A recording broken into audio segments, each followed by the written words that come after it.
आज के इस वीडियो में डिस्कस करेंगे एडवांस्ड मैन्युफैक्चरिंग प्रोसेसेस सब्जेक्ट के सिलेबस के बारे में। ये सब्जेक्ट आपको पढ़ने मिलेगा सेमेस्टर 5 में। तो कौन से चैप्टर्स हमें पढ़ने हैं इसमें और वो कितने मार्क्स के लिए आते हैं देखेंगे आज। तो पहले यूनिट में आपको पढ़ना है नॉन कन्वेंशनल मशीनिंग प्रोसेसेस के बारे में। तो यहाँ पे मशीनिंग का मतलब क्या है, मशीनिंग करना मतलब क्या। तो देखो सिंपल सा एग्जाम्पल हम लोग कंसिडर कर सकते हैं कि लेथ मशीन में ये शाफ्ट हम लोगों ने माउंट किया हुआ है और इसका डायमीटर मुझे कम करना है। तो आप क्या करते हो, यहाँ पे टूल लगाते हो ऐसे, और इस टूल से आप इस शाफ्ट का मटेरियल कट करते हो। ओके, इसका इसका मटेरियल आप रिमूव करते हो। ठीक है, तो इसको बोला जाता है मशीनिंग। यहाँ पे बेसिकली हम लोगों ने क्या किया, एक हार्ड मटेरियल लिया। ओके, और ये जो शाफ्ट है कंपेरेटिवली क्या है, सॉफ्ट है। तो ये हार्ड मटेरियल इसके कांटेक्ट में आया, उसके ऊपर उसने स्क्रैच करके मेटल को रिमूव किया।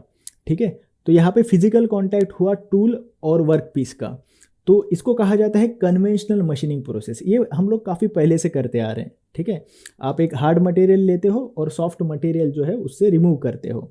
तो ये हो गया conventional machining process. Non conventional machining process में क्या है, आप ऐसा नहीं करते हो। तो कन्वेंशनल मशीनिंग प्रोसेस का प्रॉब्लम क्या है कि मान के चलो आपको जो वर्क पीस कट करना है वही हार्ड मटेरियल का बना हुआ है, तो टूल तो उस केस में उसको कट नहीं कर पाएगा।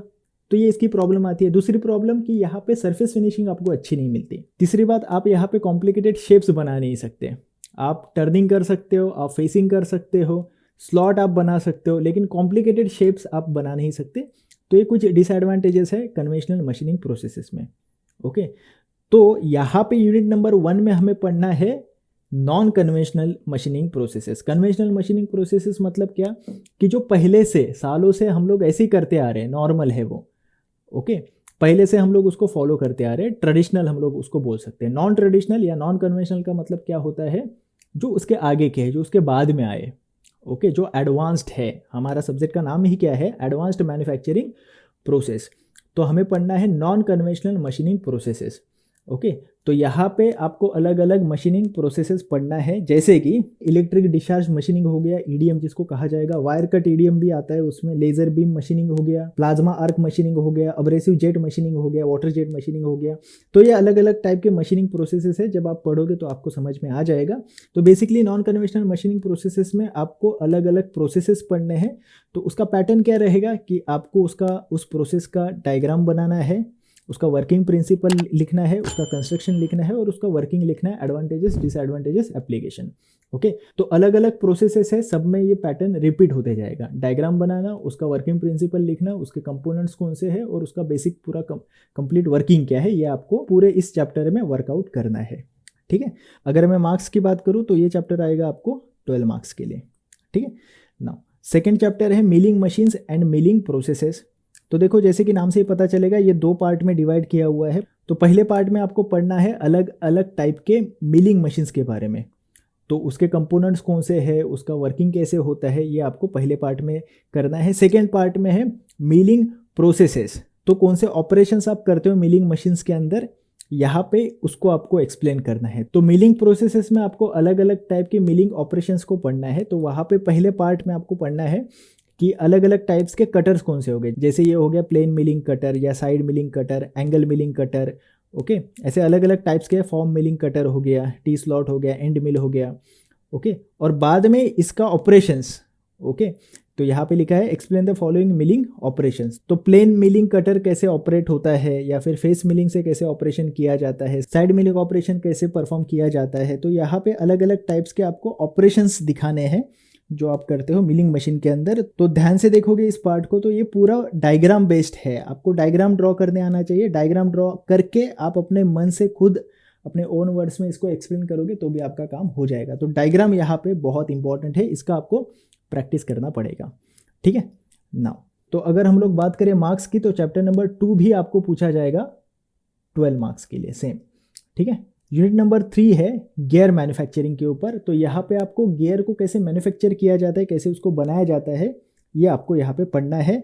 ये जो चैप्टर है 3 पार्ट में डिवाइड किया हुआ है। तो पहले पार्ट में आपको पढ़ना है गियर हॉबिंग के बारे में, सेकेंड पार्ट में आपको पढ़ना है गियर शिपिंग के बारे में, जो कि मैन्युफैक्चरिंग प्रोसेसेस है गियर बनाते समय, और थर्ड पार्ट में आपको पढ़ना है गियर फिनिशिंग मेथड्स के बारे में। तो अगर मार्क्स की बात करें तो चैप्टर नंबर 3 आपको आएगा 10 मार्क के लिए। ठीक है, नाउ यूनिट नंबर 4 है fundamentals of computer aided manufacturing. तो आप यहाँ पे मैन्युफैक्चरिंग करोगे लेकिन कंप्यूटर के हेल्प से। तो ये कौन से मशीन में ऐसे किया जाता है? ये किया जाता है सीएनसी मशीन में।